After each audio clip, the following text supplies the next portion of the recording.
10 tips for traveler who are facing fibromyalgia. If you've lived long enough with fibromyalgia, you already understand your body just loves routine. And it's about traveling shaking stuff up.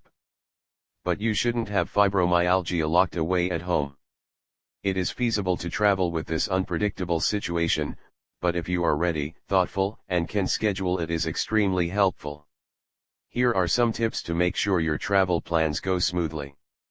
Be challenging about journey times.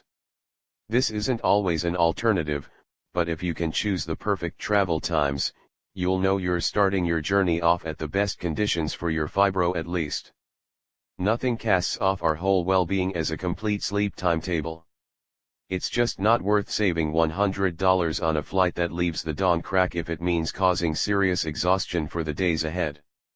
Also make sure you have plenty of time between connecting flights, so you don't run from one side of the airport to the other desperately. Prepare for stress at the airport. Once upon a moment, it was a great treat to travel by air. Air travel can be a real nightmare these days. One flight cancelled can transform one day of travel into hours of waiting and hoping. It doesn't mix well with stress and fibromyalgia.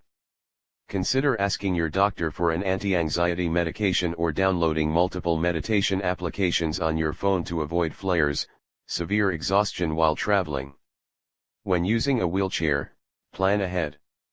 When making your flight reservation, you can select this option or call the airport in advance to ensure that a wheelchair is readily available upon arrival. If you bring your own motorized wheelchair, airports usually ask you to arrive 1 hour early.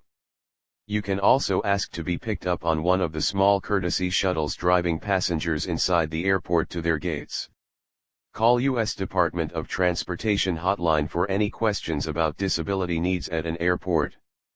Pack your own tools for self-care. You don't want to spend your entire journey in pain without the usual self-care instruments and equipment. Wrist wraps, your favorite handheld muscle massager, acetaminophen or aspirin, an ice pack for the freezer in your hotel room, your favorite sleeping pillow to avoid pain in your throat, your favorite topical pain lotions, your heating pad, your sleep aid, whatever instruments you prefer, take them with you. And don't miss the warm tub of the hotel if they have one. It's a unique treat for traveling with fibromyalgia. Before you go, refill your medicines. If your usual dose of muscle relaxants on a nice day is 15 milligrams, when you are traveling, you should plan to need your highest permitted dose. More stress, more walking, being away from your routine, and sleeping in a bed that is not your own can cause more pain. Make sure you have plenty of medicines that assist you with as little pain as possible to get through every day. And be sure to pack these medicines in your carry-on so that they are not lost in the chaos of baggage claims at the airport. Pack hot clothes for the aircraft. Nothing ruins a flight of 5 hours like squeezing every muscle in your whole body because you're cold. Airports and aircraft are just two of the locations that may be too cool on your journey. Pack gloves and a scarf to prevent cramping, additional socks, and a sweatshirt from your fingers and neck. Shivering in a wretchedly cold region for hours is a guaranteed trigger for further pain. Ask the hotel in your room for a tiny refrigerator. There is no guarantee that your hotel room will have a fridge. If you depend strongly on ice packs to handle your pain, the additional call is worth making sure it's there when you arrive. Explain that this is component of your medical care if the hotel is unwilling. If they don't give it, ask if you can maintain a tiny bag in the employee refrigerator that can be easily accessed by any employees on your behalf. Bring your most comfortable shoes.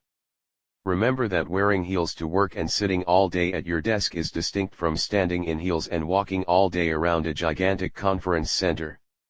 Airports also involve a lot of walking and standing. Your feet's happiness will have an enormous effect on your capacity to enjoy your whole journey. Bring practical shoes that you understand will make your feet comfortable while busy day. Planning your downtime.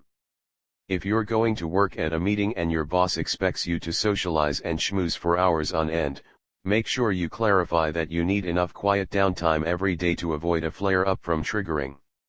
If you go with friends somewhere fun, it can be difficult to talk up and say, "Guys, I really need to sit down and relax for a couple of hours, but hopefully they will be understanding. You may even need to schedule a whole relaxing day. Don't worry about getting the rest you need. Plan a recovery day after returning home.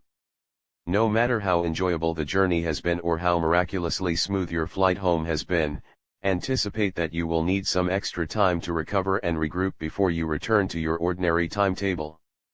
If it means asking your boss if you can arrive at noon late the next day, hire a babysitter to help with the kids for a couple of hours, or order takeout for a couple of nights, it's worth it to avoid flare UPS. Stay healthy. Thank you for watching this. Please do not forget to subscribe, share and like our channel. Click the bell icon for latest update.